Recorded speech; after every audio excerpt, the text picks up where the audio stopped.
Hello friends, मैं हूं आपके सामने गौरव मिगलानी। इस वीडियो में जो टॉपिक अब हम स्टडी करने जा रहे हैं दैट इज आईडीआर। आईडीआर का टॉपिक रियलिटी में जीडीआर के टॉपिक से बिल्कुल अपोजिट है। यस, पीछे वाली वीडियो के अंदर हम जीडीआर एडीआर डिस्कस कर चुके हैं। तो जीडीआर एडीआर को हम फिर से थोड़ा सा समझ लेते हैं ताकि उसके बाद हमको आईडीआर समझना फिर से और भी ज्यादा इजी हो जाएगा। जीडीआर के अंदर क्या हो रहा था, मान लीजिए कोई इंडियन कंपनी है, वो अपने शेयर्स को फॉरेन की अंदर सेल करना चाहती है।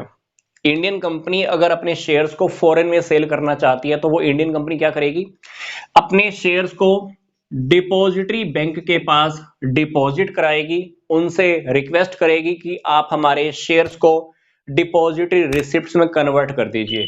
तो डिपॉजिटरी बैंक क्या करेगा, इन शेयर्स को जो पहले से ही रुपीज में है, डिपॉजिटरी बैंक क्या करेगा, इसको डिपॉजिटरी रिसिप्ट्स में कन्वर्ट कर देगा। ध्यान से देखिए क्या हुआ, इंडियन कंपनी ने अपने शेयर्स डिपॉजिट कराए हैं डिपॉजिटरी बैंक के पास। इसने क्या किया, इन शेयर्स को जो पहले से रुपीज में है किस में कन्वर्ट कर दिया, डिपॉजिटरी रिसिप्ट्स में कन्वर्ट कर दिया।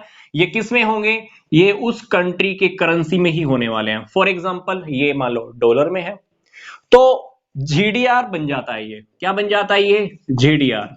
और अगर आपने ये अमेरिका में इशू किया तो ये क्या बन जाएगा, एडीआर।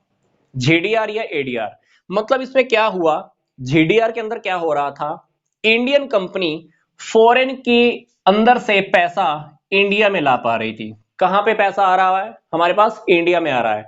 तो मतलब जीडीआर या एडीआर की हेल्प से हमारे पास पैसा आता है, कहां से, फॉरेन से आता है। अब इसका अपोजिट टॉपिक हमको डिस्कस करना है दैट इज आईडीआर। आईडीआर के अंदर क्या होने वाला है, ध्यान से देखिए। मान लीजिए कोई फॉरेन की कंपनी है, ये कंपनी इंडिया की मार्केट के अंदर, इंडिया की शेयर मार्केट के अंदर अपने शेयर्स सेल करना चाहती है।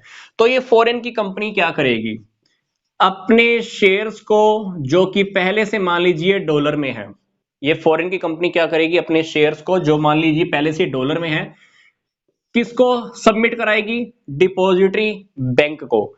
ये डिपॉजिटरी बैंक क्या करेगा, इसको डिपॉजिटरी रिसिप्ट्स में कन्वर्ट कर देगा, किसमें, इंडियन रुपीज में।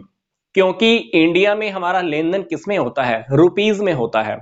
तो यहां पर ध्यान से देखिए, अगर फॉरेन की कंपनी इंडिया में अपने शेयर्स सेल करना चाहती है तो उसको अपने शेयर्स उस कंट्री की करेंसी में ही डिपॉजिटरी बैंक के पास सबमिट कराने होंगे।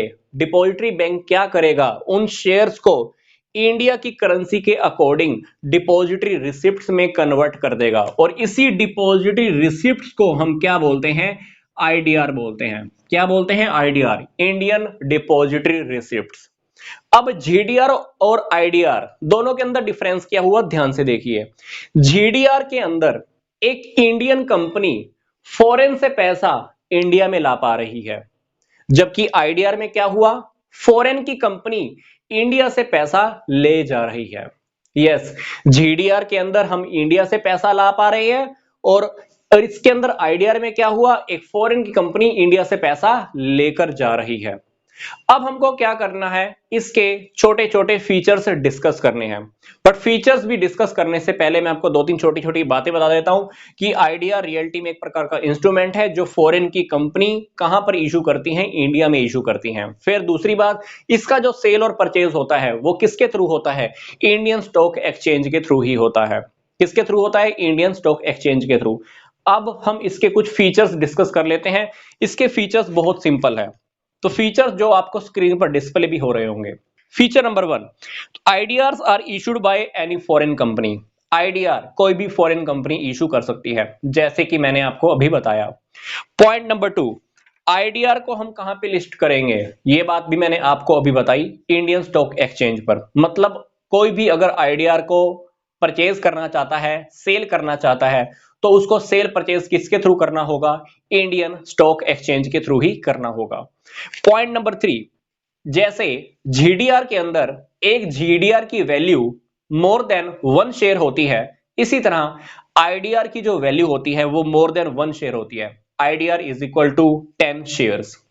पॉइंट नंबर 4, जिस तरह से जीडीआर के ऊपर डिविडेंड मिलता है उसी तरह से आईडीआर के ऊपर भी डिविडेंड अवेलेबल होगा। जैसे नॉर्मल शेयर्स के ऊपर होता है वैसे ही आईडीआर के ऊपर भी डिविडेंड मिलने वाला है। पॉइंट नंबर 5, जो भी आईडीआर होल्डर होगा, मतलब जिस पर्सन ने भी आईडीआर को परचेज किया हुआ है, वो कंपनी की मीटिंग्स में वोट नहीं दे सकता। पॉइंट नंबर 6, कोई भी आईडीआर होल्डर चाहे तो अपने आईडीआर को शेयर्स में कन्वर्ट करवा सकता है, पर कंडीशन पूरी होनी चाहिए। क्या कंडीशन? उसको परचेज किए हुए कम से कम 1 साल हो चुका हो। फिर पॉइंट नंबर 7, आईडीआर की जो वैल्यू होती है वो रुपीज में ही होती है। कुछ वीडियोस के लिंक, प्लेलिस्ट के लिंक आपको इसी वीडियो के डिस्क्रिप्शन बॉक्स में दिए हुए हैं, आप चाहें तो वो भी देख सकते हैं। तो यहां तक का वीडियो देखने के लिए आपका धन्यवाद।